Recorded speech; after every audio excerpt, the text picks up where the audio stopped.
All right. We are trying out something very different today. Very different today. Let me make sure that I state that in advance. To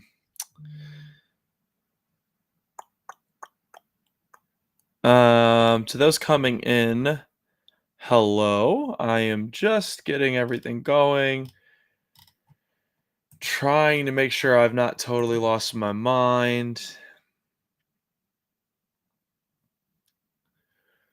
All right. How are we holding? We're holding pretty good. We're going to give people some time to come on in. This is a very different kind of stream today. Wildly different than what we would normally do. I'm going to check and make sure that I've gone live on Twitch. It looks like I have, which is, great news. We're doing something radically different today. Doing something radically different. Um,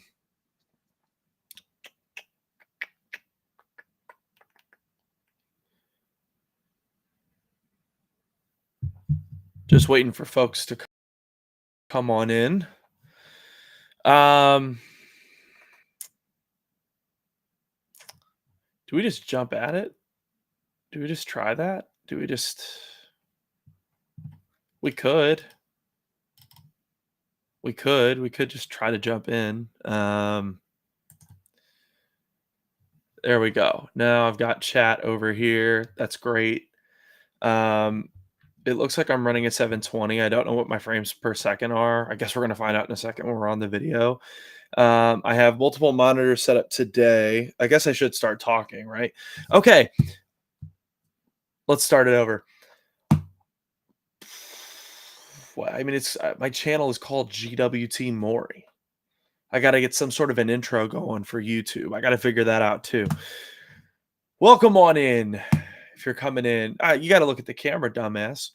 Everybody's going to watch this later. That's what's so hilarious. Welcome in. My name is GWT Maury here on YouTube and Twitch. And today I'm going to be analyzing the Xbox showcase. I think that most would argue that this is the best showcase that we've seen in years. It felt on par with that of an E3, which is pretty rare, especially when we have disappointments like Summer Games Fest and even the State of Play, which was pretty disappointing for me to watch as a PlayStation fan. And so today I'm doing something radically different, something I've never done, and that is I am going to be reacting live to some of these announcements and talking about them in more detail. Over on Gamer Actual, we did a reaction episode to the Xbox Showcase, but today I'm going to be going a little more in depth, sharing a couple of my thoughts, and of course using Restream for the first time.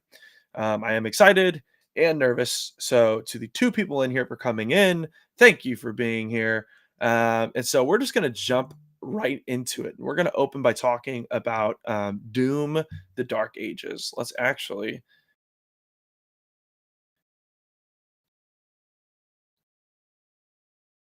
get that going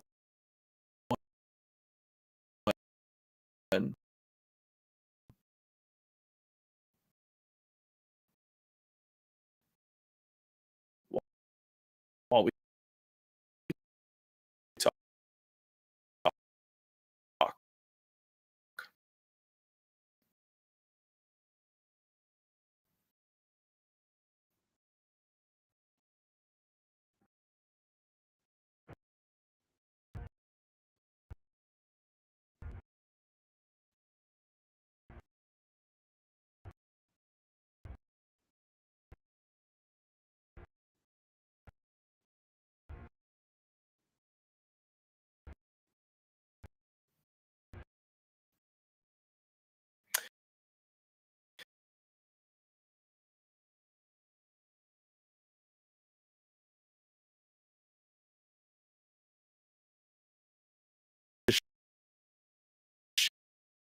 Shield,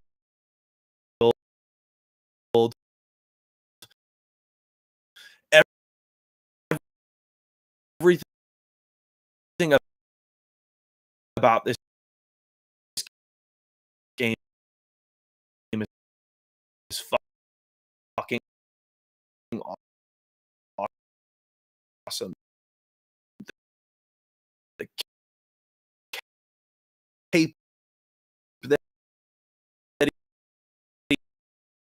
he has every time you see a hero get a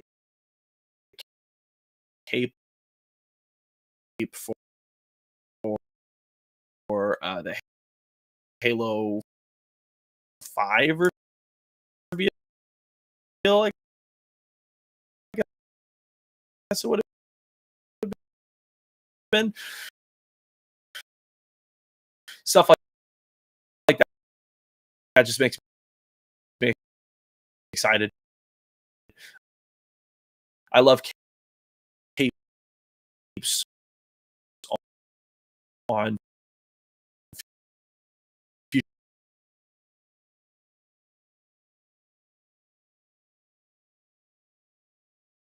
for me. Um, and it's right off the jump. It gets started really, really, really well.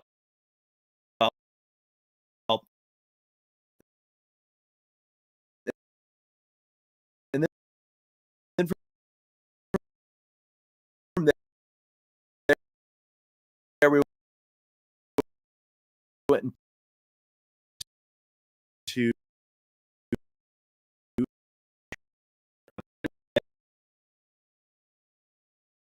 Starfield, which makes me excited. I'm excited to see that universe. Obviously, as they put more time into restart, it's going to take a second. Oh my god, it's shitting the bed. It is shitting.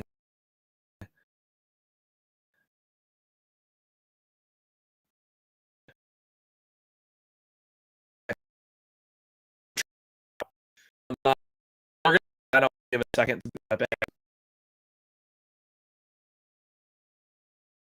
So really, really special for me. And then, of course, they announced Fallout 76 Skyline Valley, June 12th, 2024.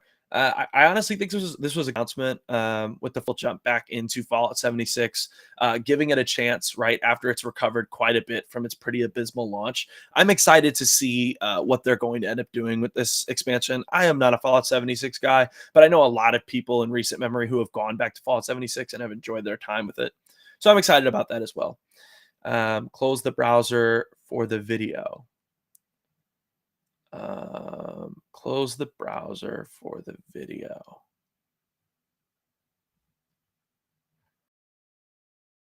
What do you mean? Sorry guys, we're literally Cash clutch. He's helping me figure all this out. Like big shout out to Cash. I have to figure out what's going on though.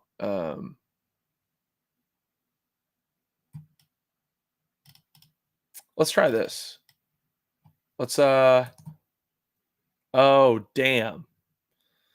Okay, let's do this. So the camera just shit the bed, which is unfortunate. Let's turn it off, turn it back on. Maybe, right? That's so weird. It's been open this whole time and it's not giving me any trouble. This is so unfortunate.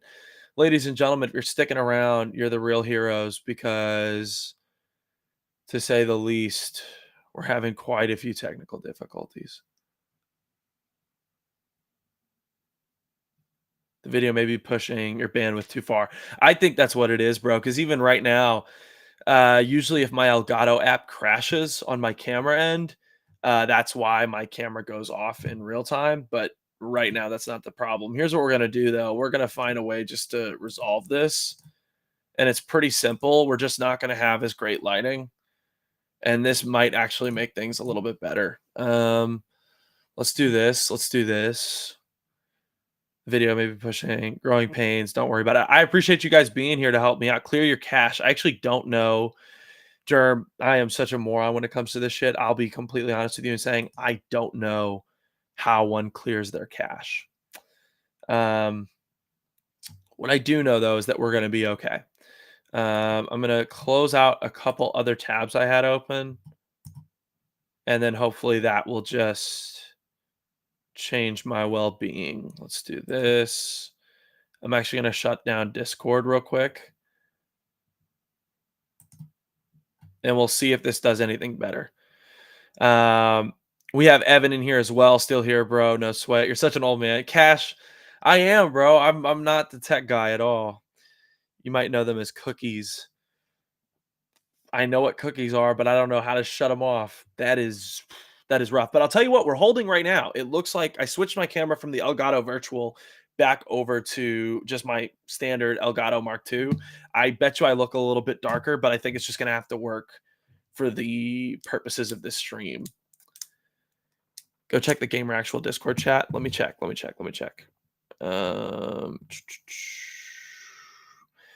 Thanks for sticking around, guys. We are making stuff happen today. Get on a call and talk about all of this. It's a lot to process. Xbox. I'm checking. I've just checked it. Is it just pertaining to the stream right now, or? Oh yeah, no. There's 200. Oh well, there's been a lot happening today. I've not gotten to take a look at it yet, but I will be checking it later on. Still look damn good, Evan. You look better. I'm gonna keep going, and we're gonna see if it holds. We're just gonna kind of free ball this shit. Go up to where you see the Xbox tweet. Just keep rewatching it. Oh yeah. I saw that. Xbox. We just keep watching. Wait, they commented on our shit. Xbox commented on our shit. Bro, what the fuck is going on? What? Xbox responded to us? Where? They did not. They did not respond to us.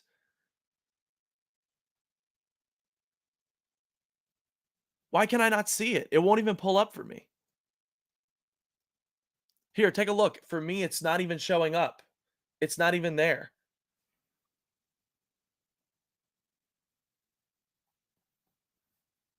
What? Hold on. Let me go to their replies and see if I can see it in their replies. Can you just send me the tweet cache? Like, not a screenshot of it, but the actual tweet?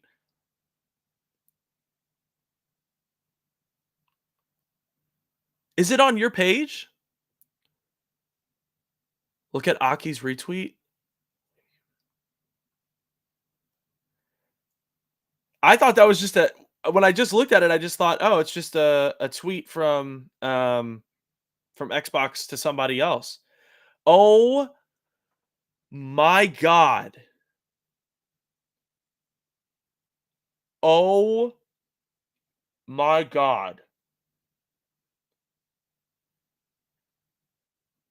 Oh my God. Xbox watched a video of me reacting to Gears of War. What the fuck is life? Hashtag gamer actual. Come on. Come on, bro. That's the coolest thing ever. Oh my God. Oh my God. And my fucking camera was down, bro. Fuck. Sarah Bond would have had a whole PR folder on me at this point if I had my fucking camera on. I'm a fucking moron. No, that's awesome. Okay, wow. We keep doing what we're doing. We will keep getting noticed. Absolutely. No, you're right, Germ. You're right. That is if I had my fucking camera on, bro, Sarah Bond would have a PR folder on me right now. God damn it. That's crazy, bro. That is the craziest thing I could have seen today. Well, it's perfect time for me to react further to the Xbox showcase. Maybe I'll clip part of this and then maybe I can get a reaction from Xbox on this shit. Um, Next up, they showed off Expedition 33. Expedition 33 looks awesome. If I'm not mistaken, I believe that Expedition 33, let me double check. I believe it was like the turn-based game. It's what I think a lot of people, yeah. A lot of people, I saw a lot of people commenting that they wish that this is what they would have seen Final Fantasy turn into. Obviously, it did not turn into that. But still, I thought that was a really great showing of that game. The biggest thing in this showcase is that nothing blended together because they knew how to space things out. They knew how to space out huge announcements. Like the run of show here, the pacing of this showcase is better than any pacing we've seen at a showcase, and I would argue years. And I'm a PlayStation guy, so you know that that actually means something coming from me. Um, of course, next up, right? We have South of Midnight. For those of you who don't know, South of Midnight is my most anticipated game right now, just period. Ever since they showed it, I guess it would have been last year at their showcase. I think it was last year. I've just been so excited. For those of you who don't know, the people working on South of Midnight are Compulsion Games. Compulsion Games did Contrast, which is a game that would have launched with the PlayStation 4. And they also did We Happy Few. We Happy Few is a game that I enjoyed so much. I put like 15 hours into it, and then my save crashed because at that time they were still considered like, I don't know, a double A developer. So they didn't have the greatest infrastructure at the time. So I ended up losing my entire save and I walked away because it was so saddening and depressing, which was really unfortunate. But, uh, this game has me unbelievably hyped. I love the idea of taking Southern folklore, especially Louisiana folklore, and putting it into a game.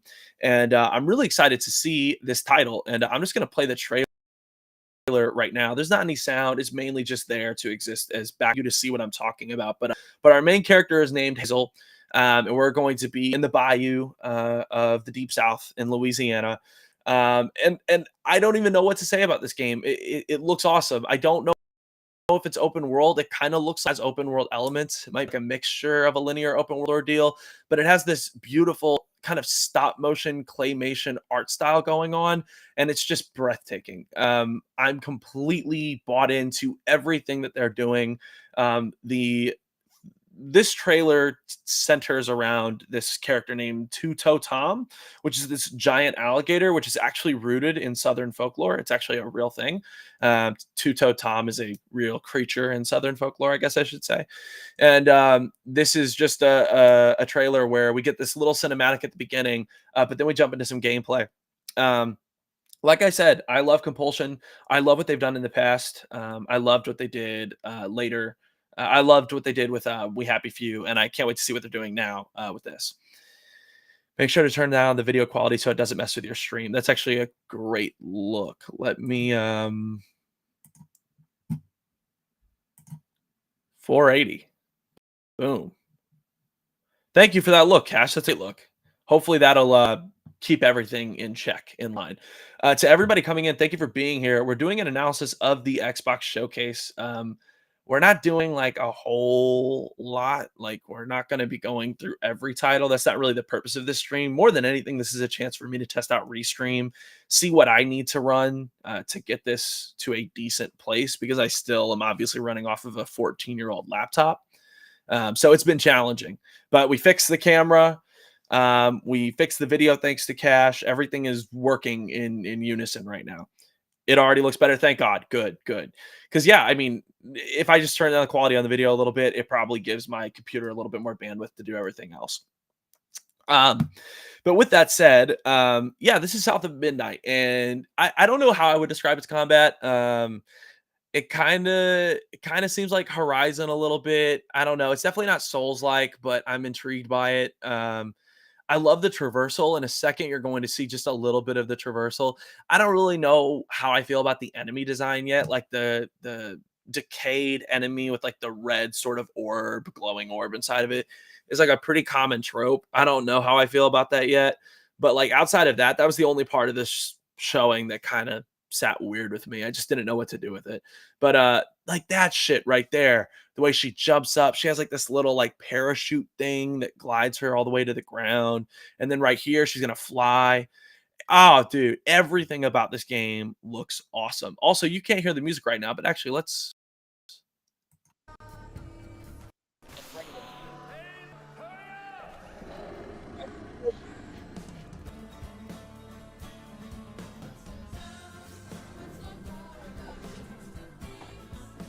I'm sorry. I'm so excited watching this showcase. Sorry, watching this trailer again.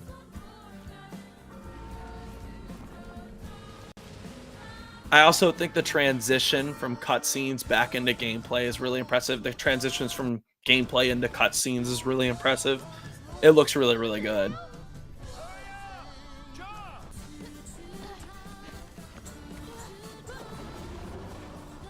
Dude, everything about this speaks to me. Like I said, it's my most anticipated game. Germ says Beyond Good and Evil vibes. I can definitely see that for sure. You got all the talking animals and shit. It makes sense. And yeah, no, this was what they did with South of Midnight. And here's what we're gonna do. It's 2025, right? As you can see on the screen. We're gonna go through a couple of the other announcements. I'm not gonna talk about Metal Gear Solid Delta, right? I'm not going to pose as a Metal Gear fan for each of you because that feels dishonest. I am a Kojima fan. Death Stranding is one of my favorite games of all time. As you can see right there, I have the BB unit. I do have this. There we go. I was in front of the wrong camera. So I want to play the Metal Gear games, but I've really not played the Metal Gear games like that. So, that's on my backlog. That needs to get done. But of course, they showed off World of Warcraft and its new expansion. I was kind of expecting an announcement for it coming to console. We did not get that. I'm kind of surprised that they're not trying to make that happen. Maybe they are. Maybe it's just not ready. But because it's now owned under Xbox, even though it's an Xbox showcase, you're going to see something that is exclusively releasing on PCs. So World of Warcraft was showed off, and then we got into, of course, Metal Gear Solid Delta, which for many people was the highlight of the show. And I totally, totally get it. Cash said, "I have faith in you, young Pato." I appreciate. No, we got to show that. I can't even just like we got to show that on the stream. Want to do a Flintlock plan talk tonight? Absolutely. I would love to do that. I would absolutely love to do that. Let's do it. Because honestly, I'm probably going to do this stream right now, and then I'm going to go into my regular stream for a little bit of Doom Eternal. But let's do it. Let's do a plan talk tonight. I would love to. Is Flintlock available on is oh, no, isn't it only on PC right now, the demo? I don't remember if it's only available on PC or not. I'd still play and talk though. That's light. That's light. But yeah, no, they showed off Metal Gear Solid Delta, which obviously is a highlight in the showcase. Even as someone who's not a diehard Metal Gear fan, I understand the importance of that.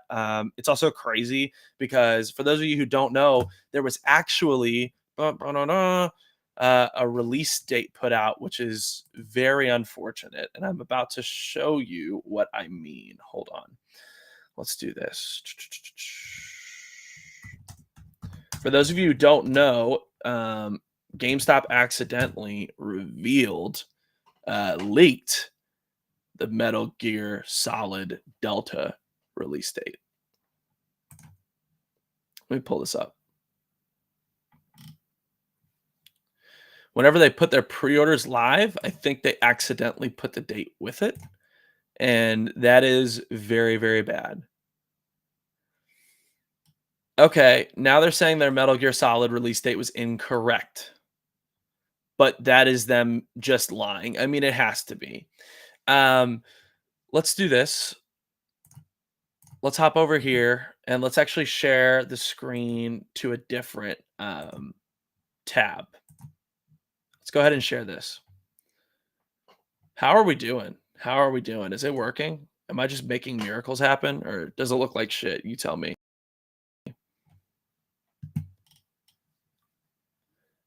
Is it working? Let's stop sharing, right?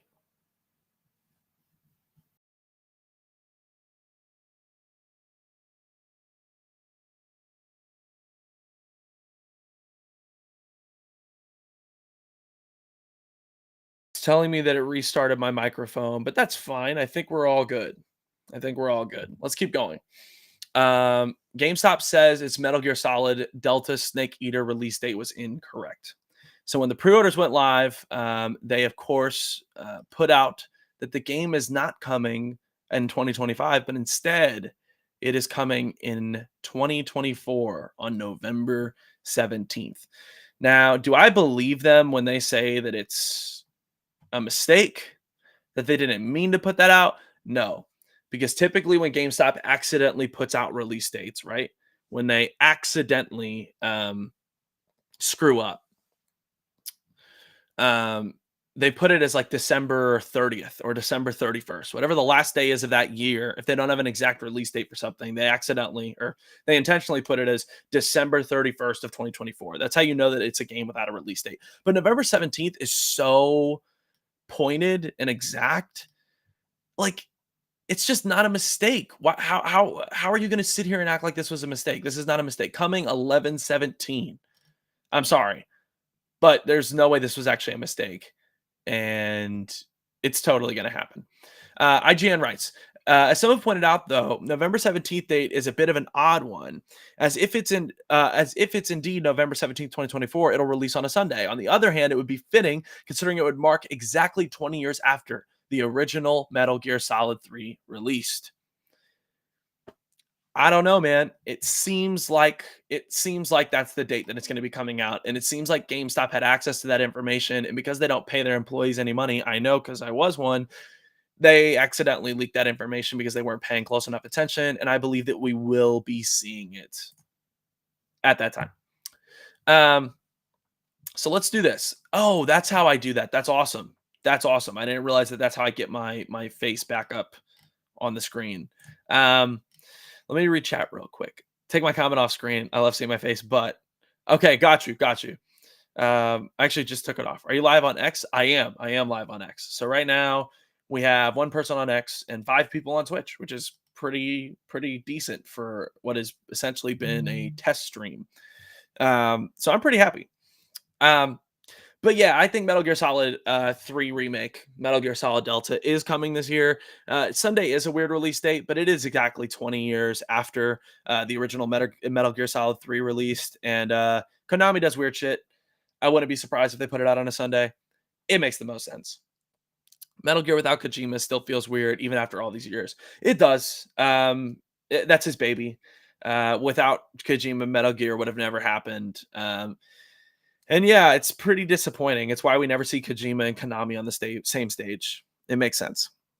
But yeah, they unveiled Metal Gear Solid Delta, a little bit of gameplay. It looked really good. Of course, then we got Sea of Thieves Season 13, which will be out July 25th, 2024. I've probably put like 20 hours into Sea of Thieves. I really enjoy that game. I've really enjoyed my time with it. I'll probably hop in and check out Season 13 because why not? And then, of course, Flintlock. Flintlock got a release date as well, right? Which is July 18th, 2024. I didn't even realize how soon that was. That's crazy. But yeah, the demo is out right now. And it sounds like me and Cash are going to be on stream playing and reacting to it. So that'll be later on tonight that you can hop over to Cash Crow's channel, which, by the way, if I put this in Restream, is it just going to do it the same way it would? Let's find out. That should shout out Cash. Cash. Okay, good. That does shout out. Okay. Shout out to Cash. Tonight, we will be streaming and reacting to Flintlock, the demo, over on his channel. So be sure to give Cash a follow. And you will see me later on his channel tonight. But next up was Age of Mythology Retold, which is basically Xbox's attempt at a civilization. I hear it's good. I've not played it, so I have nothing to say. But next up, I do have something to say. For our next reveal, right? We saw a game that was in development hell for a very long time, and somehow they managed to pull it off. Somehow they managed to bring this game back from the dead. Ladies and gentlemen, I am talking about none other than Perfect fucking Dark. Perfect Dark was revealed at this showcase, which is crazy. We have heard nothing about this game for so long. People didn't even know if it was going to end up getting made. Of course, it is being co-developed by the Initiative and Crystal Dynamics. Perfect Dark was a franchise IP that goes back all the way to the Nintendo 64, if I'm not mistaken. So it has a lot of history, but no one was really asking for a remake, for not a remake, but like another entry in the franchise. But here we are. Here we are. And it looks fucking awesome.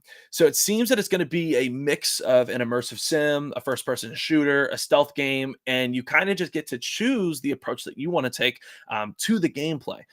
Everything about this showing looked phenomenal. And so I'm going to throw it on in the background while I talk a little bit. But yeah, I was in development hell there for a while, and now it's back on its feet. Um, they didn't give us a release date. If I'm not mistaken, I believe they said 2025. So we're going to be seeing it at some point next year.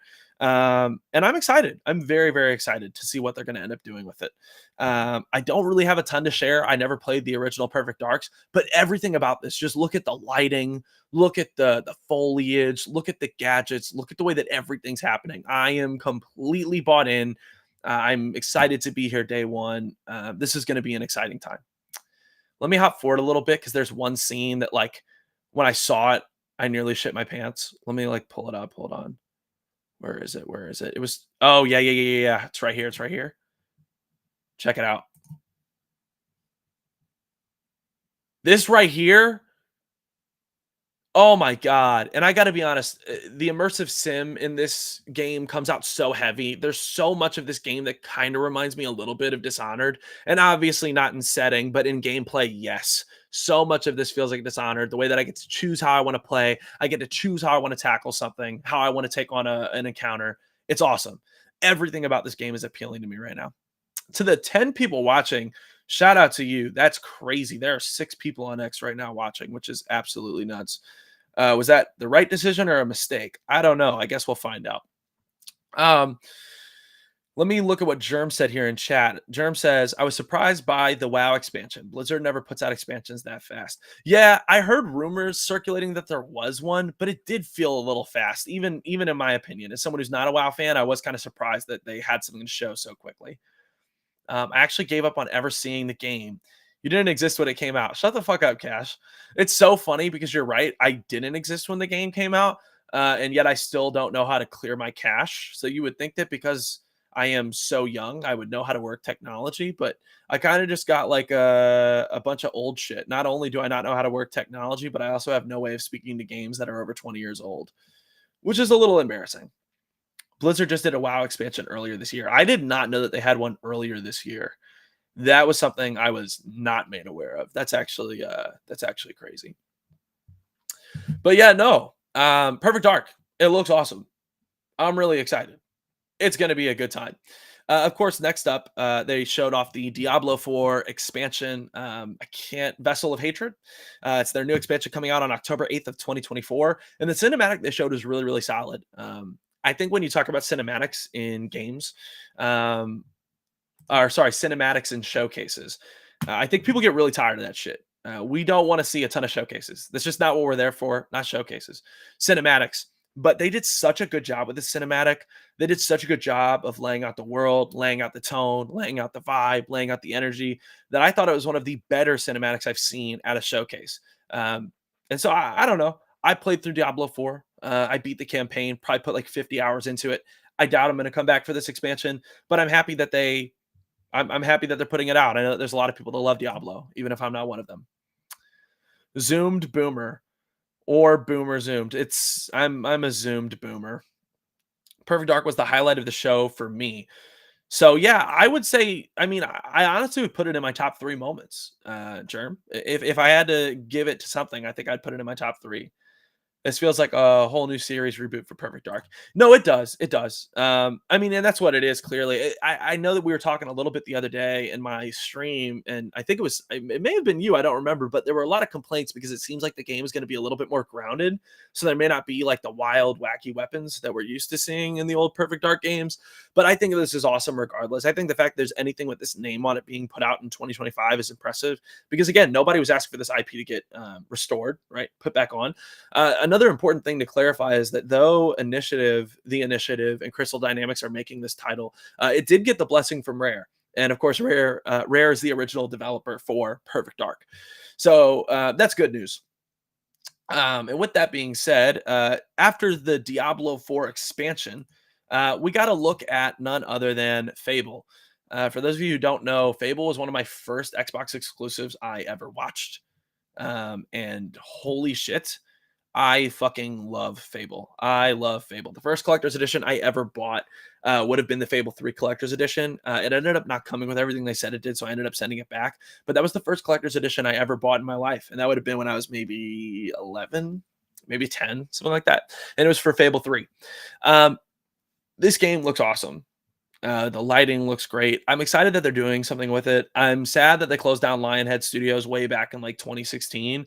But I'm happy to see Playground Games doing something that they're excited about doing. For those of you who don't know, Playground has been doing the Forza Horizon games for probably the last decade. That sounds about right. Probably the last decade. But they wanted to expand and they wanted to work on a Fable reboot, which I think is fucking awesome. And so obviously they've stepped away from Forza Horizon, but we're still going to see Forza Motorsport being worked on by Turn 10 Studios. So Forza's not going away. You don't need to worry about that. But this has been their project. This has been what they've been working on for the last couple of years. And I'm really happy to have seen it at the showcase because I honestly thought it was going to skip. I didn't know how far out this was, but it looks great. There's not a ton of gameplay, if any, in this trailer. I don't remember anything definitively. They kind of show you the third person over the shoulder view, which I would assume is in-engine footage. And yeah, I don't know. It looks cool. I'm excited. I am a little nervous, though. Fable has a really great tone. The stories of those first 3 games were fucking awesome. I even played the Connect game, like Fable Journey, back in the day, and I actually enjoyed my time in that as well. But I'm excited. This game looks awesome, and I'm geeked. Drupal says, sorry, all my dumb one-liners are in English, so here's one in Spanish. Uno, ladies and gentlemen, Drupal has entered the chat and he has given us a pun. The question is, okay, I've pinned it. Okay, I can pin it in here and restream too, which is awesome. Okay, ladies and gentlemen, welcome in to the friend of the channel, one of my friends, the one, the only Drupal. Here in this chat, we pinned the pun. And Drupal, of course, brought us today. Sorry, all my dumb one-liners are in English. So here's one in Spanish.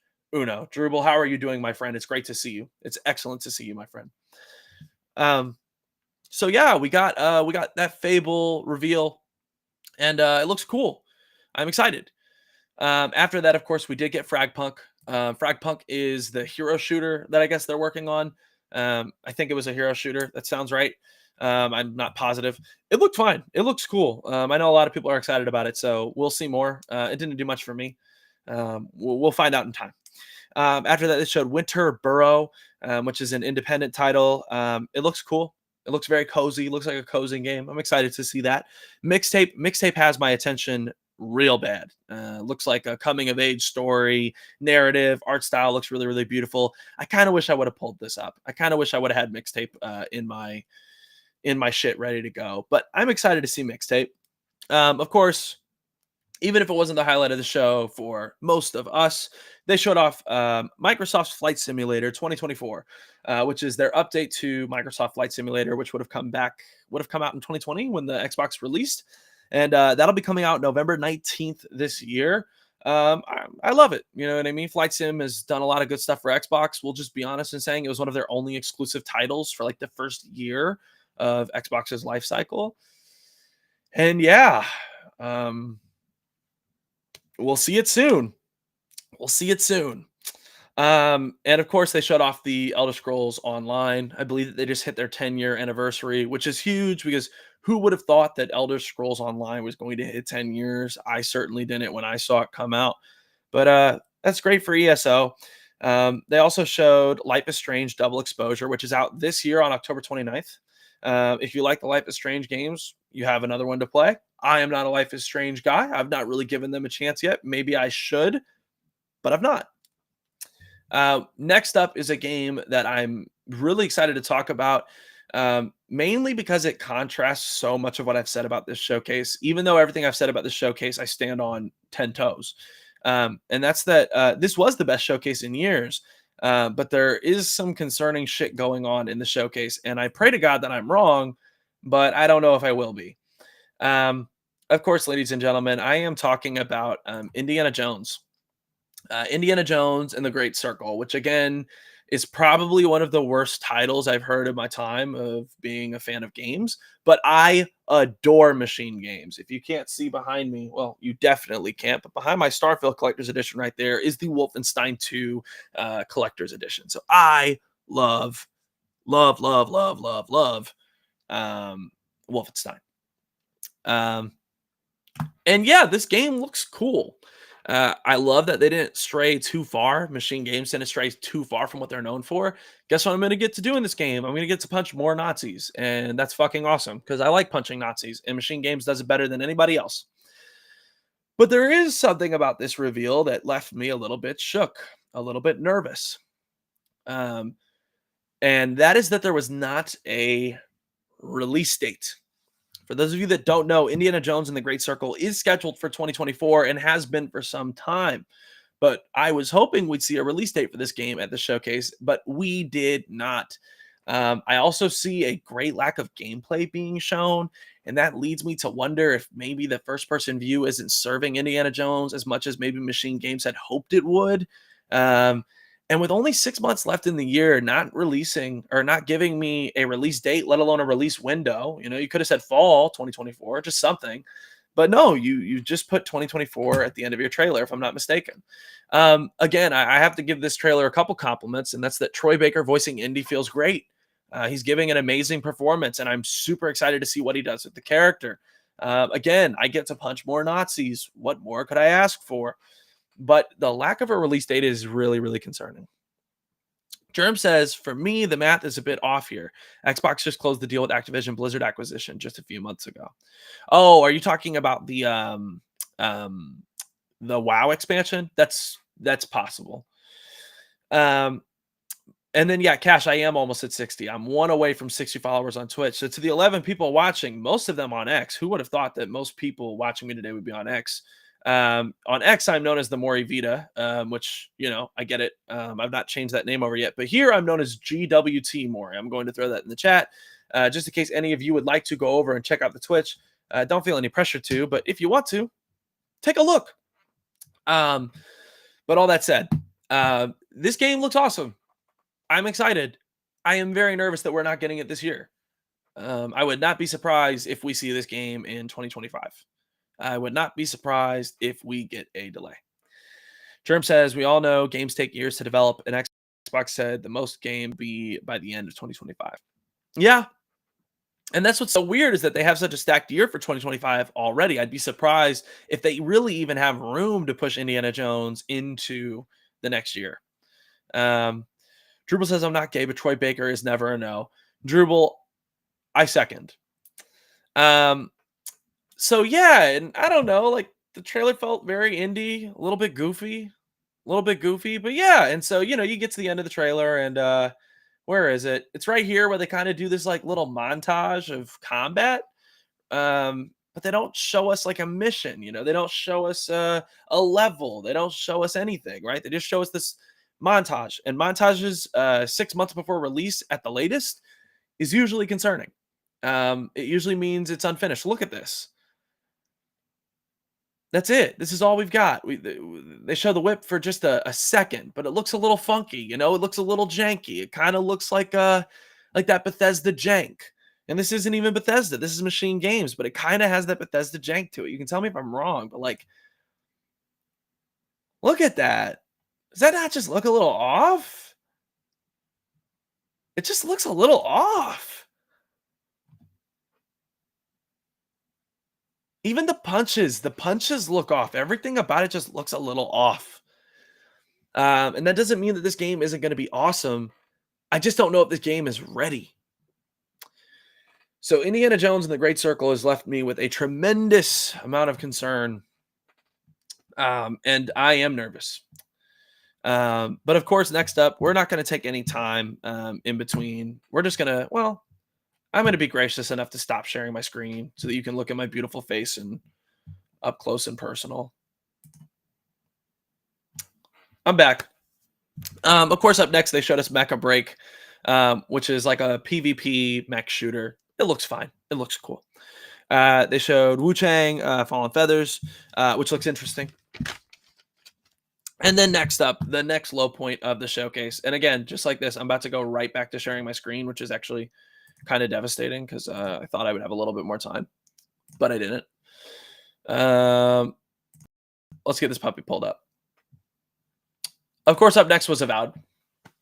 Avowed was showed off at this showcase. Avowed is one of their 2024 titles, which is exciting, something to release from Xbox in 2024. But I'm going to spoil something for you right here at the end. 2024. Not fall 2024, not November 2024, not December, not nothing. Same thing with Indie 2024. Drupal says, your face is why we're all here. Your games are just a bonus. I have to show that. I have to show that live. Drupal, you're too kind. I'm concerned yet hopeful for the quality of all games at the showcase. The gameplay has a very golden eye feel. I think so. I can definitely see that with what they're doing with Indie. I'm just nervous. Germ's here for the hair. I appreciate it. Cash says, I beg to differ. I hate you, Cash. But no, next they showed off Avowed, which, in any universe would be really exciting. But when you don't give me a release date for your second game coming out in 2024, I get nervous. Now, I want to be wrong about all this. Let me say this right now. This is the best showcase we've seen in years. I spent $500 on an Xbox Series X, right? I am an Xbox fan. So I want to be wrong about all of this. Maybe they're saving these release dates for a direct later in the year, but it's June. How much later can you wait? And if you were going to do it within the next 2 months, what was the purpose of even waiting 2 months to do it, right? So you have to assume that whenever this direct is, it must be at least 3 or more months away. So then we're talking July, August, September. So that means we're into December. Maybe we get an Xbox Direct, right? Maybe we get these guys. Is that what it's called? The shorter shows from Xbox? I think it's an Xbox Direct. Maybe we get these developers to sit down, tell us more about their games, give us an up-close view, Maybe they just give these games a little bit more time to shine, and then they show off the release date. But that's not the energy I'm getting. It's not the energy I'm getting at all. Xbox has a really bad habit of getting stuff out late, of not getting stuff out when it was originally said it would come out. And honestly, I would rather they did that than release an incomplete game. But I think that this was a time to tell us. And if not in the showcase, which I can totally understand, maybe you could have done it afterward, right? We know that Phil Spencer would have done a live interview with Ryan McCaffrey after the Xbox showcase for IGN. Maybe you could have sat down there and said, hey, in order to get these games up to speed, we're going to be pushing them into 2025. This is all speculation. They could still be coming out in 2024. But if they're not, the time to talk about it is not 3 months from now. It was at this showcase. And even if the way you talked about it was as simple as removing the release window from your video altogether, taking out that 2024 at the end, I think that would have been the right decision. Don't forget about Game Awards. Xbox will show stuff there. That's true, but Game Awards is in December. That's so late in the year, Germ. I don't think that they can. I don't know. I mean, unless they're releasing Indiana Jones on like December 30th, I think they're kind of cooked. I'll have to pick up wifey back in about an hour. Drupal, you're all good, my friend. Thank you for coming in. Thanks for hanging out. Much love to you, Drupal. You're fucking awesome. I love you. And the Super Bowl. Yeah. The Super Bowl hasn't passed yet.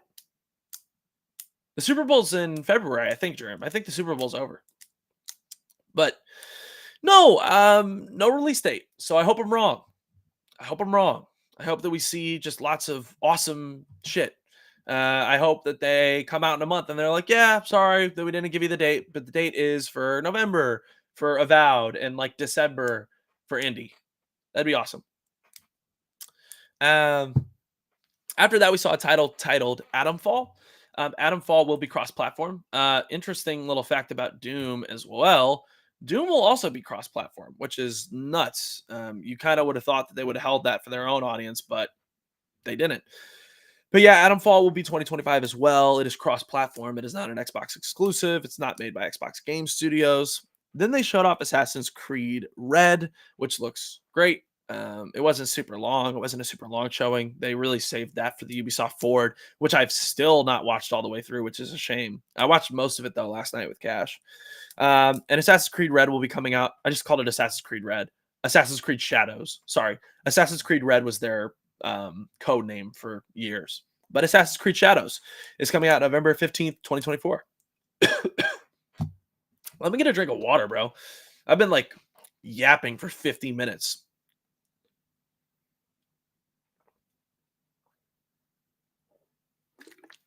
Damn. My ass was thirsty. Screw the Super Bowl. Traditional sports are lame. Yeah, I don't even watch sports like that, if I'm being honest. It's Streamfest. It's Steam Next Fest. What other games you want to check out? I'm actually not sure what you mean, Cash. Look at you flexing Restream. Love it. Bro, you showed me the sauce. You're the reason I'm able to rock this right now. It's going really well. And surprisingly, streaming to multiple platforms is pretty insane. I mean, I have 6 people on X, which is kind of bizarre. I don't even know how this works, bro. I don't even know how this works. How is it like? So it says I'm live. Let me open the live video. That is so strange. Who would have thought that there were this many people on X? How do I see who these 6 motherfuckers are? What are you doing? Like, what are you doing? To the 6 people in here, thank you for being here, but that's crazy. I would not have guessed that. But no. Anyway, moving forward. There's a demo festival going on right now. I didn't know that. Don't sleep on Nintendo Direct this month. We'll see, Germ. You have more faith in that Direct than any of us.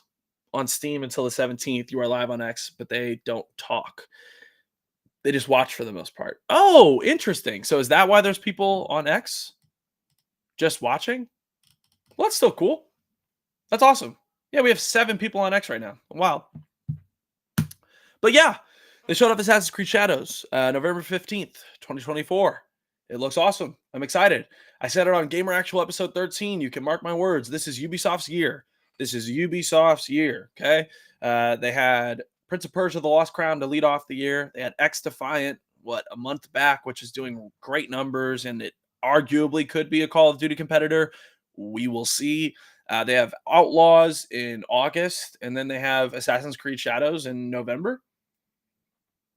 If even one of those 2 games is good, not good, great. If even one of those 2 games is great, Ubisoft has solidified that it's in a completely different position than it was for the last 10 years.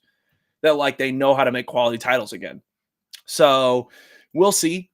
I'm excited for both Assassin's Creed and Star Wars Outlaws. And then next up, they showed off Stalker 2, which is going to be releasing on September 5th of 2024. Not a big Stalker guy, so I don't have really much to say. But I'll tell you what I do have a lot to say, which I just found out today. Xbox reacted to our reaction to this trailer, which is absolutely nuts because what is life, right? What are we doing? That's nuts. I am talking about none other than the Gears of War E-Day trailer, which is maybe the most hyped I've been in years. Literally maybe years. I have to put the sound on because they brought back Mad World, and it's you just have to experience this. I'm gonna shut my ass up and then I'll talk about it.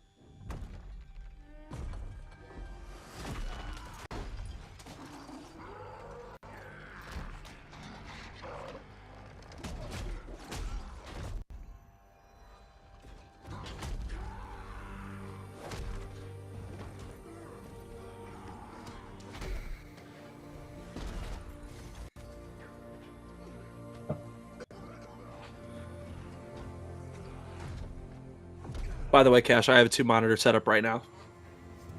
It's crazy. Big baller shit. Damn.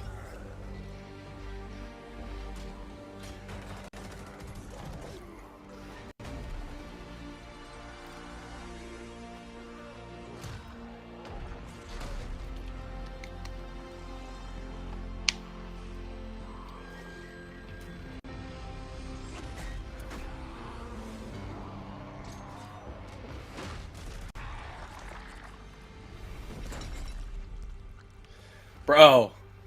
Oh my god. I'm gonna share all my thoughts in a minute. I'm gonna share all my thoughts. This trailer is so fucking good.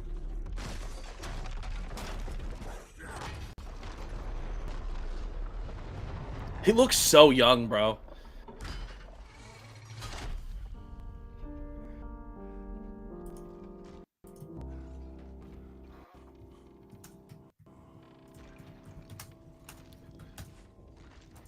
They bring back Mad World, bro. Listen to that soundtrack.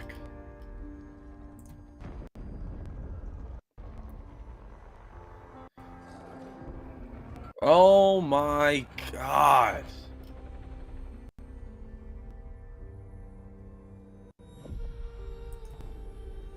Nah, bro. That's how you fucking do it, bro. That's how you fucking do it. That is how you do it. That is how you do it. That is how you reveal a game. That is the nuttiest trailer I've watched in years. If I had Thanos snap, I would snap the idea of exclusives out of existence. I get a germ, but they sell consoles. I know. It's not fun. It's not fun that people can't play games on other platforms. I hate that someone can't buy an Xbox and play God of War because God of War actually made me a better person and changed my life. I mean, for fuck's sake. Well, I was about to pull my hammer down, but I'm not doing that shit. I'm not pulling down my Thor hammer right now on stream because then I'm going to knock something over and I'm going to scream fuck and it's going to be a shit show. But like, I got my God of War sets right here. I love God of War, right? I wish everyone could play God of War, but God of War sold that console. Without that console exclusive, right? That's why people buy consoles. And I think the truth is that I think we're going to see how important exclusives are as Xbox continue to move into this publisher position. Right now, they're moving a lot of games over to PlayStation. I mean, the first one to go right now is Doom the Dark Ages. Doom the Dark Ages is coming day and date to PlayStation consoles. That is nuts. They spent $8 billion on Bethesda. And the reason they spent $8 billion on Bethesda is because they wanted those titles on Xbox to be exclusive. But what they figured out is because they're losing the console race, they can't afford to not sell those games to PlayStation players. So I think we're going to quickly see as Xbox moves into a publisher position more than like a console manufacturer, we're going to see how important exclusives are. Because I think that when this next generation comes around, people are not going to be buying Xboxes. I think they're going to go buy a PlayStation. Because if I know that every Xbox first party title is coming day and date to PlayStation, what is the purpose of buying the Xbox? I don't believe that graphical power is enough. And I don't believe that it would be substantially better than whatever PlayStation is working on. So I understand the take, and it's a very pro gamer take to say, I want console exclusives to go away. But at the end of the day, console exclusives are the reason that consoles even exist, right? The reason why Xbox ever stood a chance whenever they would have released their first console was because they got Halo Combat Evolved exclusive to the platform, right? PlayStation already had the goodwill. They already had the fan base when they released the PlayStation 1. Xbox was a generation behind from the start. But because they put Combat Evolved as a console exclusive on that console, it sold. The first Xbox sold. Now, did it outsell the PS2? Fuck no. But it put Xbox in a position to be a competitor. DM me your restream email. I will do that for sure. We see two business models at play here. No, and that's the thing. And Germ, I get it. It is two different business models, but I think that in the long term, I think it's going to put Xbox out of a job. Personally, I don't think Xbox is going to be making consoles for too much longer. We have 21 people in here because there are 15 fucking people on X. So the 15 people on X, holy shit, this is my first time streaming on X. You're awesome. 23, my bad. We just jumped to 23. Thanks for being here. You're awesome. So no, we're gonna play that trailer over again, and I'm just gonna talk a little bit about Gears of War, and we're gonna talk about E-Day. We're also gonna be pulling up an article put out under Xbox Wire, and we're just gonna go through the article together. I did a brief overview of it, but we're just gonna look at it together. But I'm gonna talk a little bit about the trailer one more time, and then we'll move forward. So let's go ahead and share my screen one more time, and I'll just talk over it. I'll probably cut the sound, and we'll just hang out. So I have a lot of thoughts. Let's put it like this. There we go. I've had a lot of thoughts about this reveal since I witnessed it. The other day on Gamer Actual, me and it would have been Germ, Cash, Trez, Hades, Aki. We all reacted to the Xbox showcase. And my initial thoughts were, I'm so happy they shut off Gears of War E-Day, but I am devastated that they did not give us a release date. My thoughts on that have changed a little bit, and I'm going to explain why. Um, Germ is saying Netflix versus Blockbuster may be repeating itself here. Blockbuster could be Sony, Netflix is Xbox. I totally think that's possible, Germ. I think the moment that you get that Game Pass app on TVs everywhere, I think it's over. But I just don't know if we're there yet. Adrian, hello. Thank you for coming on in. Welcome in. What horde mode do you think it's going to be? I hope it's going to be like the Gears of War 3 horde. I would love to see it be like Gears of War 3 horde. That'd be awesome. I don't know that I have a great preference. My time in horde was pretty limited. I played it a little bit with my friends growing up, but I mainly played the campaigns, and I mainly would go and do like challenge runs on the campaigns, putting it to higher difficulty, things of that nature. But when we reacted to this showcase initially the other day, my first response to it was, sorry, I'm restarting it. My initial response to it was, damn, why is there no release date? But then I thought about it a little bit more. Whenever the Coalition would have put out Gears of War 5, you have to assume that they'd already been working on the story for Gears of War 6 because Gears of War 5 ends on a cliffhanger. The only reason I know this is because somebody told me, because I didn't play all the way through Gears of War 5 because it really didn't speak to me and it really didn't work for me. Let me make sure I'm on 480 here. Am I? I am. So it really didn't work for me. It really didn't speak to me. But you have to figure, right, that pre-development, right, when they're working on the game a little bit before they actually go into full development, that's a lot of work. That's a lot of time. And I bet you those last 2 years of the Gears 5 development, if not the last like 3, they were probably doing pre-development for Gears of War 6. So I think the reason why we didn't get a release date or even like a release window for Gears of War E-Day, I think it's just because they probably had to start from the ground up. I think when Gears of War 5 came out to those middling reviews, right, people kind of being like, I guess it's Gears of War, it's got the title, it's got the guns, I think that when that happened, I think they were like, oh shit, we need to change direction. We need to change course. And I think that that's when they decided, damn, we got to go back to Marcus. And I think that was the right decision, but I think that's put them behind on development, obviously. Right now in the games industry, we're seeing a 5 to 6 year development cycle. This one's probably going to land at a 7 or an 8, right? I think the earliest we see this title is 2026. And I saw a tweet today from Paris Lilly, a great voice in the industry. I fucking love Paris. God, I love Paris. And he talked about how he thinks that this game might be how Microsoft launches their new Xbox console, with this as the launch title. And I think that that would be a really strong launch. However, I really don't want the next console generation to start in 2026. And if it's going to, that leap is going to have to be so astronomical to justify a 6-year lifespan for these consoles. So I'm hoping that's not the case. Repost on Reddit, please. What do you want me to repost, Cash? You just let me know. Adrian, I always play with my family and my sister, and tomorrow we are playing the trio again. Dude, that's fucking awesome. So you know what's awesome? This guy in here, Cash is a friend of mine here on Twitch, and I would consider him a real life friend. He's more than a friend on Twitch. But my friend Cash, he's in the chat right now. We recently agreed last night. We agreed that we're going to go back through the campaigns together on stream because it's so exciting. We're going to play through 1, 2, and 3. And I like Judgment a lot. I know a lot of people don't, but I love Judgment. And we're going to go back through and we're going to play those 4. So I love that you guys are going to be going back through and playing because it's such a great game. Well, it's a great group of games. It's a great trilogy. But yeah, I think that they just I think that their pre-development went a little bit longer because they probably were starting from scratch. I love that I'm seeing a young Marcus Phoenix. I love that the Locust is like overpowering him. I love that there's this fear, this horror that used to exist. I love that it's him and Dom again. Like everything about this game is working for me. Everything about this reveal works for me. Bringing out bringing in Mad World again, right?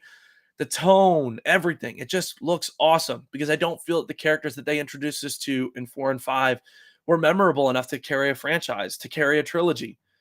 So I'm really excited to see what they're going to do next. Let's skip forward a little bit because I saw someone tweet and I wanted to talk a little bit because I thought it was a super interesting analysis. They took this still of the game and they said, I wonder if these are hinting at locations that we're going to be going to.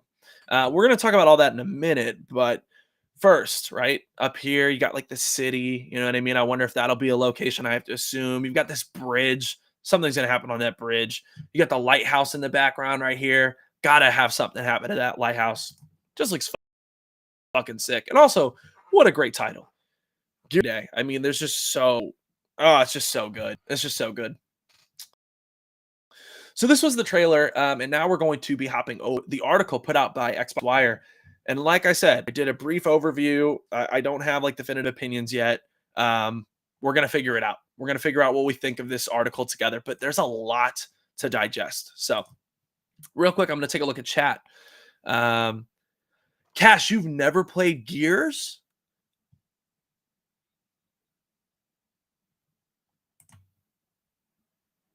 Put him on blast, chat. Put him on blast. Cook him. Cook him. I'm kidding. I thought we were doing a replay, but this will be your first time playing through. Holy shit, Cash. We are going to have the time of our lives. I stand by what I said at the showcase. I think this will be a live service type title. Germ, you're nuts, but I love you to death. Holy shit, you're nuts, but I love you to death. Holy shit, that's the craziest take ever in games journalism, but I love you to death. Adrian says, okay, count me in. I'm going to watch. I love how he is like scared for seeing the most basic enemy and seeing him scared. Dude, that's what's so cool. It's so radically different than what I remember from the original, because you got to figure those original three. So my understanding is Gears of War E-Day is going to take place 14 years before the first Gears game. So he's had 14 years of whooping Locust ass. This is the emergence day. This is E-Day, right? He doesn't have all of that time under his belt. He doesn't have all that experience. He doesn't have all that wisdom. He doesn't have all that grit. We're going to see a very scared Marcus Phoenix. It's probably going to feel like a horror game at a lot of points, and I'm excited for that. I appreciate that comment, Adrian. I like that. I like that a lot. Of course, my brother Ryan Williams says, this channel is so great. There's no reaction like a Maury reaction. Dude, I love you and I appreciate you. Thank you. Thank you for being here. No, I've played Gears. I'm lying. Yeah, suck a dick, Cash. I hate Cash, bro. Cash just trolls me because he knows I'm gullible. He just tells me shit because he knows I'll believe it. We have 21 people on X. That's crazy, bro. That's crazy. Anyway, thanks to everybody on X. You guys are awesome. I love you guys especially. That's an insane number to hit. Restream? Holy shit. I'm only ever using Restream from now on. I'm not even going to stream games anymore. Germ, I have never played any Xbox titles ever. Crazy takes are how you get the clicks. No, that's real, Germ. That right there just got like 6 more people in the chat. So like, you're not wrong. Germ, we got to get you an Xbox, bro, and we got to get you to play the original like games with us. That'd be awesome. The original Gears games, at least. And yeah, there's rumors that Halo will be coming to PlayStation, so you might be seeing it soon enough. But yeah, next up, let's take a look at this Xbox article on Gears of War. This is awesome, bro. Restream is cracked. Restream is so good. And the Locusts are more powerful because it's the first time they got out of the ground and there was more of them. Yeah, bro, dude, it's going to be just a radically different experience than what we've been used to in the original Gears games. Ladies and gentlemen, this, of course, was posted on the 9th, the day that the showcase would have been unveiled, and it's titled Reinventing a Mad World. I love that they worked that into the title. Holy shit, that's fucking awesome. Why Gears of War E-Day represents the future of the series. Let's jump around a little bit. Let's start here up at the top. Gears of War E-Day was unveiled in a surprise announcement during the Xbox Games Showcase today, alongside an explosive trailer that takes us all the way back to Emergence Day. The trailer introduces us to this defining moment in the Gears of War series that sees the fearsome Locusts make themselves known with a brutal ambush from below against the world of Sarah. Here, we'll follow younger versions of the series' original heroes, Marcus Phoenix and Dom Santiago, as they begin their fight against the Locust invasion. This event is the catalyst for everything we know and love about Gears of War. And I caught up with the developers of the Coalition to find out why now is the perfect time to tell that story. By the way, I have to do something real quick because there was something I wanted to show you guys and I didn't get the chance to. I'm so sorry. It's in the Gears of War E-Day trailer, and then we're going to jump right back over. But I thought this was such a great fucking reference, and I don't know if anyone else caught it, but it's so cool. Hold on. Where is it? Where is it? Might be like right here. Basically, you see Cole. You see like a Cole from the original trilogy. It's like a little like statue of him almost. Let me see where it's at. I'm sorry. I should have been more prepared.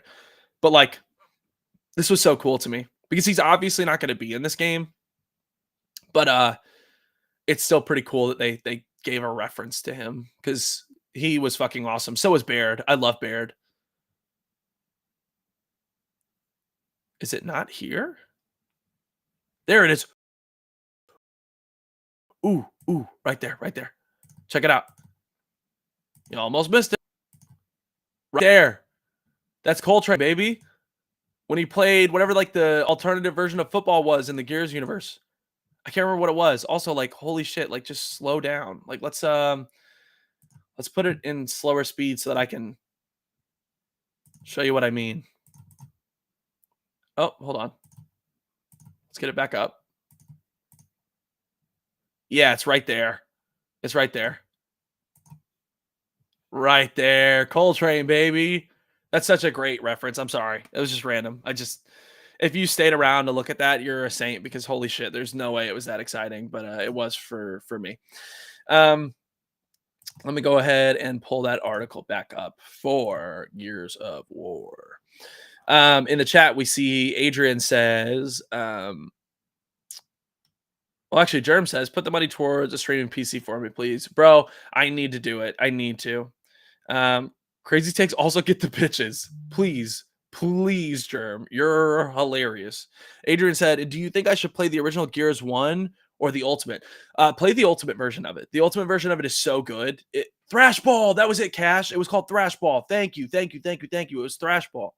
Dude, play the Ultimate version. It was so good. I remember when I bought it for the Xbox One, and it's a great remaster of the original game. So please take time and check that out. Yeah, you should definitely play the Ultimate Edition. It's awesome. We have 30 people in here. 24 people are watching on X. That's nuts, fam. That's nuts. To the 24 people on X, I love you. You're awesome. I'm using Restream from now on. This is now my life. Let's continue reading. Again, this is Xbox Wire. These are some of the additional details that came out about Gears of War E-Day. This event is the catalyst for everything we know and love about Gears of War, and I caught up with the developers at the Coalition to find out why now is the perfect time to tell that story. I'll tell you right now, the reason why it's the perfect time to tell that story is because Gears of War 6 would have bombed. Speaking to creative director Matt Cersei and brand director Nicole Fawcett, I'm going to go with Fawcett. I find that the vibe inside the Coalition is ecstatic. The team is absolutely thrilled to finally be sharing E-Day with the world. Over the last few years, the studio has remained purposely quiet but continuously busy, wrapping up Gears 5, shipping its Hive Busters DLC, and Gears Tactics, all the while adapting to the COVID pandemic and its changes to how studios are run. During that time, the shift in rhythm allowed the team some time to reflect, figuring out what they and the fans were truly passionate about in order to find the next great Gears story. We realized that a lot of the words we used to describe the franchise were what our fans also use. Phrases like brotherhood, brutality, pathos, awe, says Cersei. Why E-Day? That's the moment it all comes together. It's the heart of the Gears universe. Everything that happens is shaped by this day. Holy shit. I love that quote, and that puts a lot of faith for me in the team because again, they nail this. Brotherhood, brutality, pathos. Oh, yeah, that's Gears. That's awesome. Again, this still is crazy. Fans of those mainline Gears of War games can expect to feel at home with how Gears of War E-Day feels. The Coalition is working to recreate and improve the series' trademark third-person action, charging between cover and life-or-death situations, all set within an explosive campaign that combines satisfying gameplay and emotive character-led storytelling. Thank you. I love that. However, all of this is told through a modern lens and rooted in groundbreaking technology, giving the Coalition room to really build out those elements. It's a careful balance. A classic Gears of War game that feels authentic next to the original, but with truly next-gen tech behind it. This is interesting. Read that. Next-gen tech behind it. We're not talking about this generation. We used to use that term back in the day when we were getting into a new generation, but we're 4 years in. That is not talking about this generation. That is not talking about the Xbox Series X or the PlayStation 5 consoles. That is talking about the next generation. I think that Xbox will release a new console in 2026, and I think it will launch with Gears. That is such an interesting little quote in this article that I don't want anyone to blow over. With next gen tech behind it, that has to be what it is. VR is next gen. Germ, I hate you. I hate you. I hate you. Adrian said, "Okay, I'm going to tell my sister, but the biggest sad thing I need to translate to my sister because she doesn't understand English." Um, okay. Well, yeah, Adrian. No, you're good. Don't worry. That's fine. I wonder if the Ultimate Edition has actually. Let me look this up. What language do you speak, Adrian, or what language does your sister speak? Because I'd be curious to see if Gears of War has language support. Hold on. Gears of War Ultimate languages. Let's find out. Let's find out.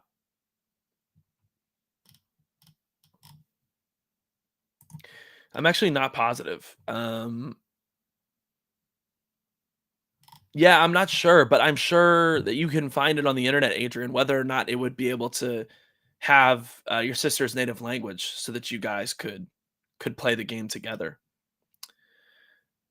Where are you responding from? X? So yeah, it's all in Restream, but I'm pretty sure that Adrian is on X. Yeah, I'm pretty sure Adrian is on X. If anyone can find that, can somebody find if the Gears of War Ultimate Edition, if it has language support? And if so, what languages it supports for our friend Adrian? I'm actually going to leave this right here so that we can maybe get some information for Adrian. I think that'd be helpful. Um, but yeah, let's continue. Next gen tech behind it. I'm telling you, this game is not going to be. It'll still release on the Series X, but it's not going to be designed for it. It's going to feel like a new Gears game because that's what it is, Cersei says. It's us revisiting the tone and the feeling of what makes Gears great, but we're tapping into new techniques, new processes, and new technology that's going to make the gameplay feel better than ever. It's going to be awesome, a game that feels both truly new and authentically Gears. Again, this is what's key. Gears of War 4 and 5 look awesome, but they lose a lot of the heart of what Gears of War was. So I think this is going to be really, really special.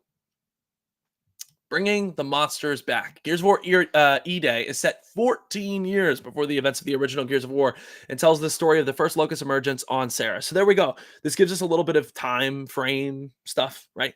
This game is going to take place 14 years before the original, which is going to be awesome. The Coalition are being very intentional to recast the Locust, not simply as foes, but as living nightmares. They aren't your typical alien or zombie video game antagonists. They're mysterious, formidable creatures that dwell beneath the earth, tapping into our deepest fears. The design brief was pretty simple, explained Cersei. Locust are the monsters under the bed. That is an awesome quote. Holy shit. That is an awesome quote. Holy shit. I am so excited. Did it ever get check? And sorry, I just got back. No, you're fine, Adrian. That's actually crazy, dude. I'm actually Czechoslovakian, so that's actually it's random. I don't speak Czech, but I am Czechoslovakian. Let me find out right now. Language support for Czech. Let's find out.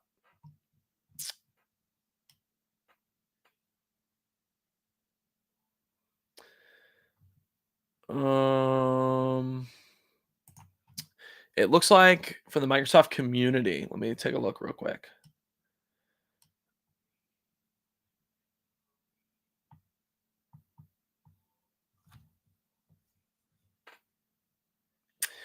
So it looks like Czech is not available in Gears 2 and 3. This means the subtitles, audio, and interface are not available in Czech. That's only for Gears of War 2 and 3, though.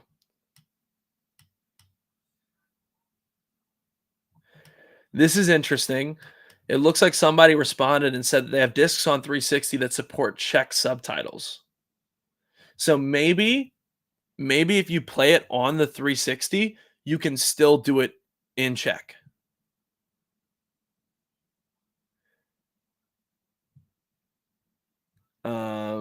Yeah, no. Yeah, that's what I would say to try, Adrian. I think that if you play it on a 360, I think that it will let you play it in Czech.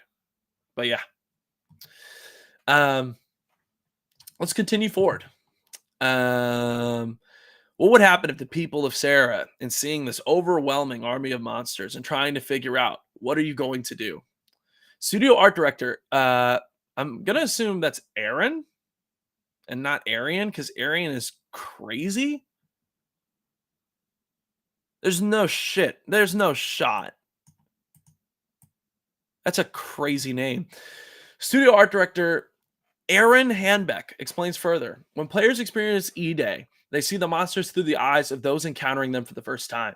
The design team prioritized redefining the Locust drone, which has slowly become mere cannon fodder as the series progressed. That is very true. We transformed the drone into something fearsome, physically intimidating, and utterly brutal, Hanbeck notes, highlighting its enhanced status just behind Marcus and Dom in the announced trailer. Getting the drone right was crucial. Everything else with the Locust were scaling up from there. So this is awesome. In the games that we all played, 1, 2, and 3, the Locusts were cannon fodder, right? When we saw them, that was just something we mowed down quick. I love this quote. Getting the drone right was very crucial. Everything else with the Locusts were scaling up from there. So that means that the drone is going to be terrifying now. He's not going to be this thing you just pump a couple bullets into and he drops down. So that means everything else is going to be cracked. So I think they're saying that like this game is going to have heavy horror elements. I mean, again, I don't think I need to say it, but like this moment right here in the trailer, let me pull it up. Let me pull it up. Let me pull it up. Let me share this. Just look at this shit, bro. Oh, well, it's still slowed down. Let me put it in regular speed. Sorry, guys. Let's put this here. Look at the way the Locust picks up Marcus Phoenix and just throws him into the ceiling. Like, this is a completely different version of Gears. This is radically different than what we've seen before. I am so excited. Oh my God. Let's go ahead and share that. Yeah, getting the drone right is crucial. Everything else with the Locusts for scaling up from there. I don't even want to know what the bigger Locusts are going to feel like. It's going to feel like Elden Ring. Obviously not in gameplay, but in like in chaos. Okay, tomorrow I'm going to garage. Be right back. You're good, Adrian. No worries, my friend. You're all good.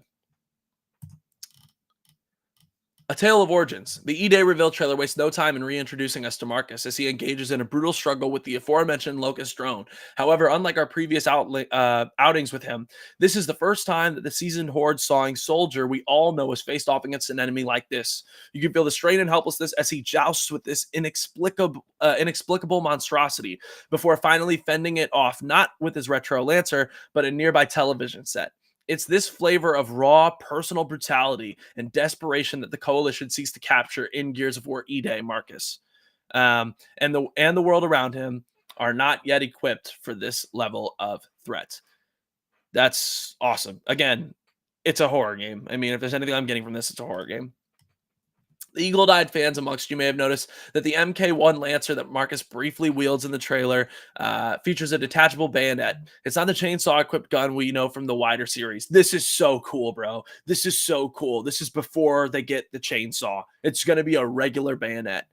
Fawcett confirms to me that E-Day is a story of many origins, including the Chainsaw Lancer, but opts to keep the specifics of those stories to herself for now. Suffice it to say, we're not just learning how Marcus and Dom came to be the heroes we know in E-Day. The Chainsaw Lancer doesn't currently exist in that period, but it's not a Gears game if you're not chainsawing locusts. Fawcett laughs. Again, tremendous. I'm gonna say something else in a little bit about this. I'm actually gonna do it now because I don't know why I wouldn't. You know, I'm here, I'm doing it. Why not?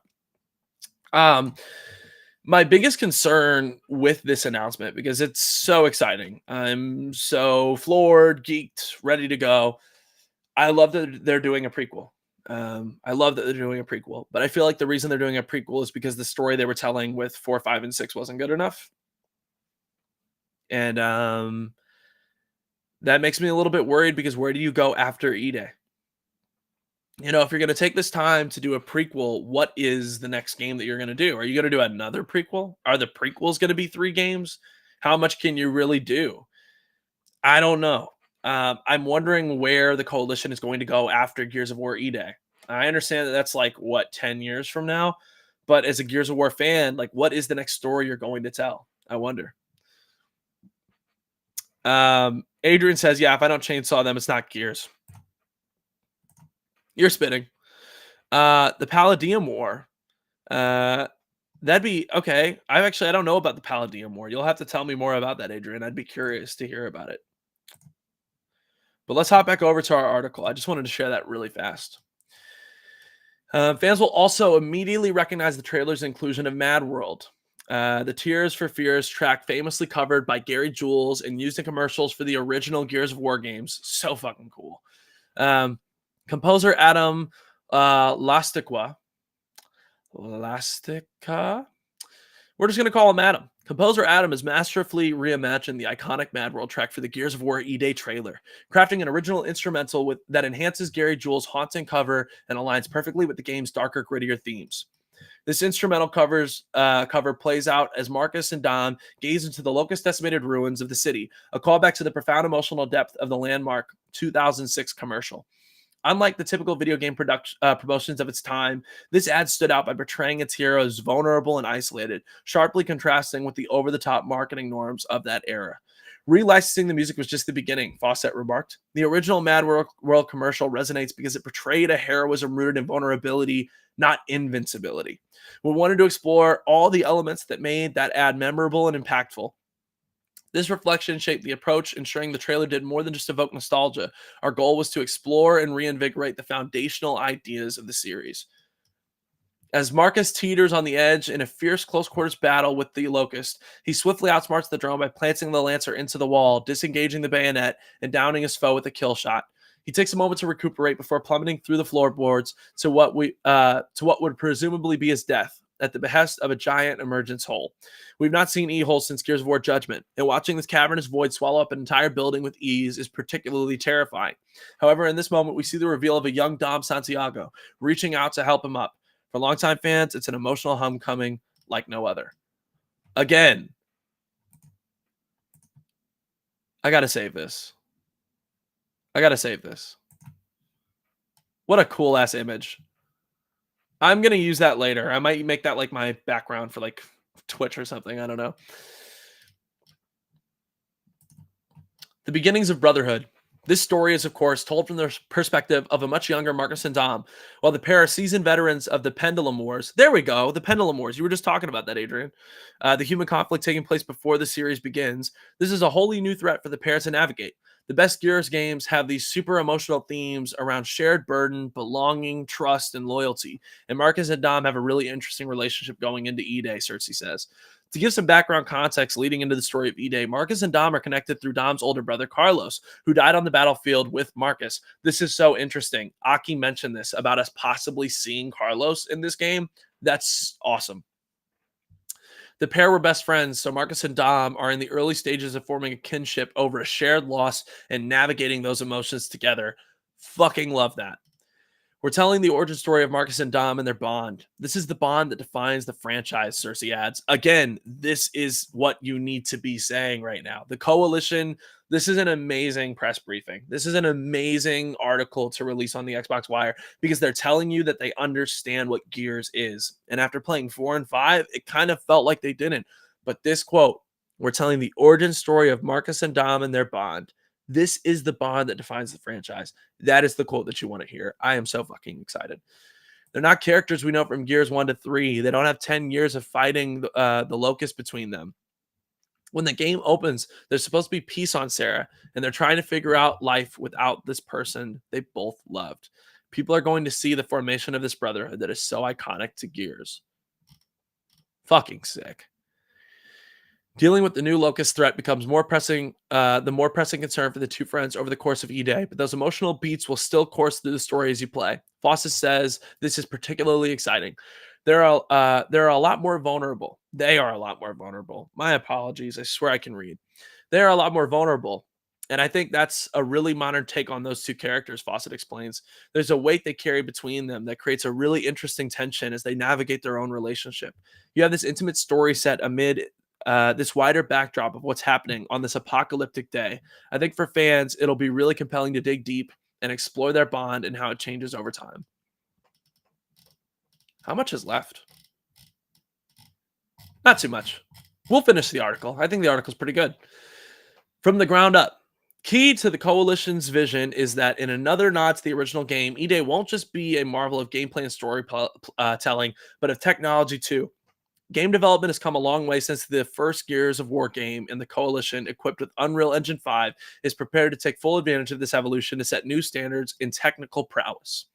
When the original Gears of War launched, its Mad World trailer was nothing short of a revelation. Rendered entirely in engine, it set a new benchmark for what gamers could expect directly from their gameplay experience, a rarity at a time when the chasm between cinematic trailers and actual game graphics was notably wide. Epic Games' use of their own Unreal Engine not only showcased their confidence in the game's visual and performance capabilities, but also boldly declared the engine's power. The Coalition is honoring this legacy with the Gears of War E-Day reveal trailer, powered by Unreal Engine 5. That's awesome. That's great. With the advancements in Unreal Engine 5, the leap in technical capabilities is tremendous, explains Kate Rayner, studio technical director at the Coalition. This includes over 100 times more environment and character details than Gears 5, hardware ray traced lighting, reflections and shadows, next generation destruction and gore, and cutting edge animation technology, to name just a few of the countless improvements that will make Gears of War E-Day an unrivaled visual experience.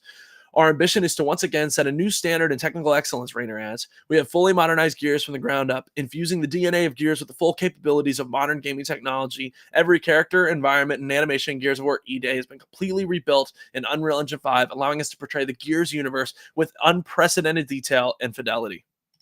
The original Mad World trailer made a real statement by using in-engine footage. We're pushing that even further with Unreal Engine 5, Rayner continues. Our goal with the announcement trailer was to highlight our commitment to pushing the boundaries of both storytelling and technology in gaming. Fawcett adds, when you look at Marcus and Dom from the original games, they're big, beefy tanks, exaggerated in their designs. As you've seen in the trailer, you can see how these guys have really come to life as human characters in E-Day. I like that. Again, I like that they're beefy in the original games, but I really like the idea of seeing them before they were powerful, before they knew what they were doing, 14 years before the first game. Um, and it ended 6 weeks before E-Day. I didn't know that about the Pendulum Wars. That's very interesting. Send me a headshot of you to add to the podcast website. I got you, Cash. I'll send it to you here in a second. I'm probably going to be closing out here soon, but thank you for letting me know. Or it could be the war between Locust and I can't remember. I don't know what that is, Adrian. I apologize. To see the other POV to like why the locusts were escaping the hollow. Oh yeah, that could be neat. That could be neat. I would like to see that. That'd be so weird though if we were playing as Locust in a Gears game. That would be I mean, I know you do it in like the multiplayer, but I mean like a story about them. That'd be weird. The future of Gears. Of course, this isn't the end of other ongoing stories in the Gears series. The team is content with the stories told in Gears 4 and Gears 5 and is by no means abandoning them. Hold on there, brother. Hold on there, brother. What the fuck did I just read? But the collective is passionate for such an iconic origin story was simply too great to ignore. All right, this is neat. The team is content with the stories told in Gears 4 and Gears 5 and is by no means abandoning them. What would you call not finishing a trilogy if not abandoning it? You know what I mean? Hold on. Hold on. Where's my mouse? Here it is.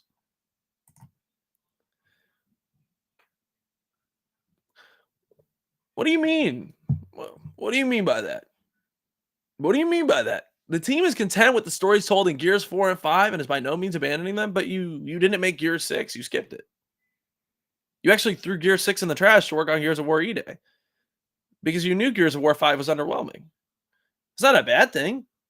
You could not make interesting characters on your own. You need to go back to the original sauce that Epic Games created with those characters, Marcus Phoenix and Dominic Santiago.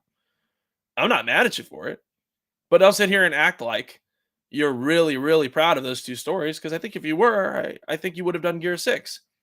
Now, maybe I'm off. I want to say that. Maybe I'm off. Maybe I'm off. I don't want to be a hater. I don't want to be ugly. I don't want to do that. But that's kind of weird. I think the coalition knows that Gears 5 was received poorly because I don't think it brought the magic of Gears into that game. They did a lot of stuff that didn't feel like Gears, the open world. I felt like they did a really great job of building up JD in the fourth game and then switching the protagonist in the fifth. I don't know, man. I think they are abandoning it. I can almost promise you that you will never see a Gear 6, and that's all you need to know. Let's go back to our article. The story of E-Day and the origins of Marcus and Dom are such powerful, pivotal events that the Coalition couldn't wait to tell it. We're super proud about Gears 4 and Gears 5 and the stories that were told, Fawcett adds. We're not retreating them from that storyline in any way, but in this moment, we had an opportunity to write our next step, and this one just felt too good to miss. Okay. We'll see if they make a Gears of War 6. We'll see if they make a Gears of War 6. Um, It's also important to note that E-Day is not a spin-off. It is a completely new entry to the mainline series set earlier in the timeline. The events of the game not only serve as an exciting origin tale of two beloved characters, but it also adds detail and context to this period that will resonate through the stories that will follow. In E-Day, the Locusts are not foes that our characters are accustomed to fighting. Sorry. Whoa. My mind was in another place. Took me a second to get through that. They're mysterious, formidable, and overwhelming, an unforeseen horror that Marcus, Dom, and the rest of Sarah must learn to deal with before it's too late. Everything that happens in E-Day will shape the future of Gears of War for the better. This is the Gears of War story you wanted to hear, and it's going to be incredible. To keep up to date with ongoing news about Gears of War E-Day, follow Gears of War on X. Ladies and gentlemen, I think this was a pretty solid showing. That was the Xbox Showcase. We, of course, spent an hour on Gears of War, but what would you expect me to do? I mean, come on. Let's keep it a stack. Let's keep it a stack. So here's what we're going to do, right? I'm going to quickly look at something over here. I don't even know how I would do that.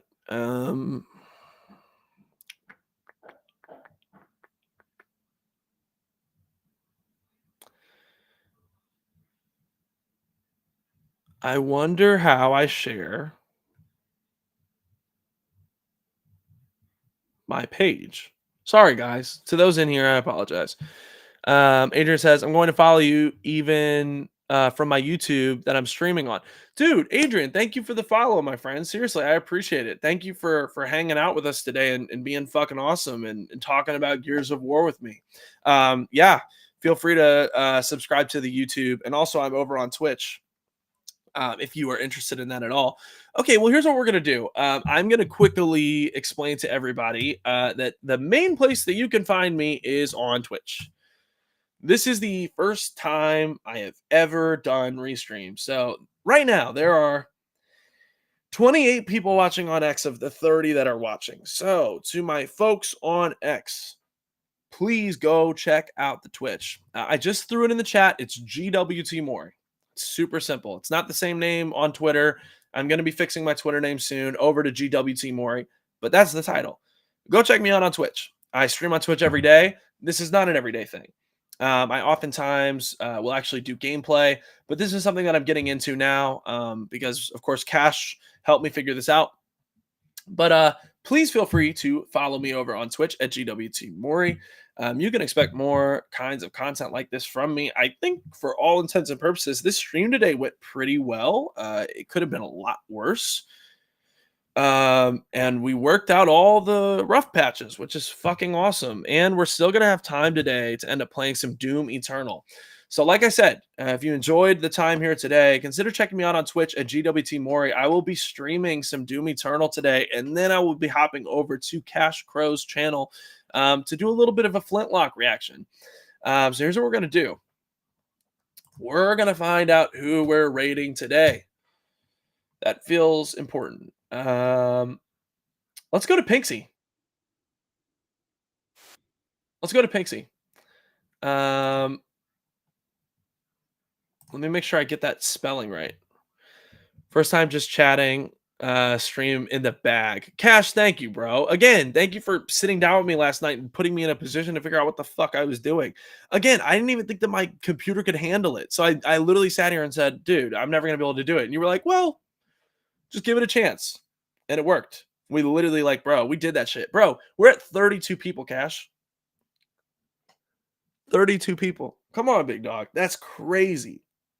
That's crazy. That's crazy. Um, Let me get Pixie spelling real quick before we go over and rate him. It'd be a shame if I like fucked it up. Let's do Pixie underscore gaming. All right, ladies and gentlemen, we're going to be rating Pinksy. Let's bring all the great energy. Let's bring all of the great vibes. It looks like today is playing Sekiro. I have Sekiro and I wanted to play it on stream, but I'm ass at it. So we're actually going to get to watch somebody who knows what the fuck they're doing, and it's going to be awesome. So let's head over to Raid Pinksy. Did that go through? Let me see.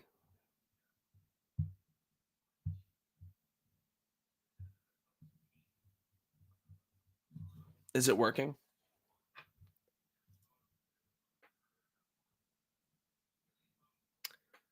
Is it? What's up, Adrian? What's good, bro? What's good? Let's try that one more time in my chat. Right? Raid Pinksy underscore gaming. Will it work now? Do I have to do it in the Twitch channel? No, there we go. Okay. We're rating now over to Pinksy. Ladies and gentlemen, thank you for a great stream. Much love to each of you, and I will be seeing you all very soon. Thank you for being here.